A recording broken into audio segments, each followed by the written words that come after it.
Hi, I'm Zoe Triska, the books editor of the Huffington Post. I'm here with Rick Riordan, the author of the Heroes of Olympus series. How are you doing today? I'm doing well. How are you, Zoe? I'm doing pretty good. You know, had to wake up really early, but Yeah, I'm sure you did too. I hear that. So tell me about the inspiration for this series. Well, the Heroes of Olympus is sort of a continuation of Percy Jackson, which actually started as a bedtime story for my son.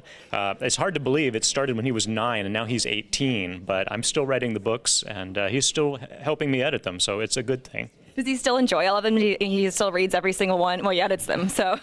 He does. I mean, he's sort of out of my age range now, so he says, well, Dad, you're not as good as you used to be. And I said, well, that could be because you're older, we'll hope. So what's the new book about? The House of Hades is the fourth one in a 5-book series. Really, it's about the two main characters, Percy Jackson and Annabeth Chase. They fall into Tartarus, the deepest part of the underworld, and have to find their way out again. So do you really love mythology? I mean, was that something that was just really interesting to you, and that's why you're exploring it more deeply? Yeah. I mean, it was my gateway into reading, really. That's the first thing I loved. It got me into fantasy. And mythology is just so deep. I mean, the farther you go into it, the more stories you find. So it's just kind of endless. Did you start off with Edith Hamilton's?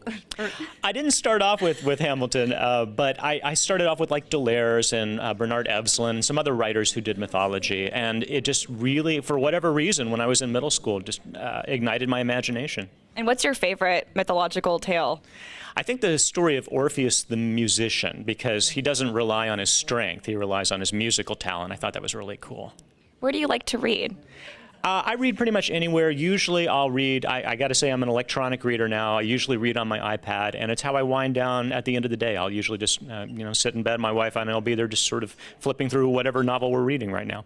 And what are you reading right now, or what's the last thing you finished reading? Right now I'm reading a great book that comes out in September called Lockwood and Company. It's by Jonathan Stroud. Great take on the supernatural. It's a story where ghosts are running wild in modern England. And is it YA or is it adult? I'd say it's probably YA. Yeah, middle grade YA. What's the one book or author that you'd recommend everybody read? Yeah, I don't think there is such a thing. I mean, it really depends. I mean, that's something I learned when I was a teacher. It's like, are you talking about an 8th grade girl or a 6th grade boy? Yeah. Because the book that's going to really resonate with one might not resonate with the other. So it's really about having kind of a buffet rather than just sort of a pre-feed meal. What novel spoke to you then, I guess, as a child, other than mythology? Yeah, I think The Lord of the Rings is what really got me reading when I was in middle school. That was, the sort of the gold standard of fantasy. It really is. Thank you so much for your time, Rick. I really appreciate it. My pleasure.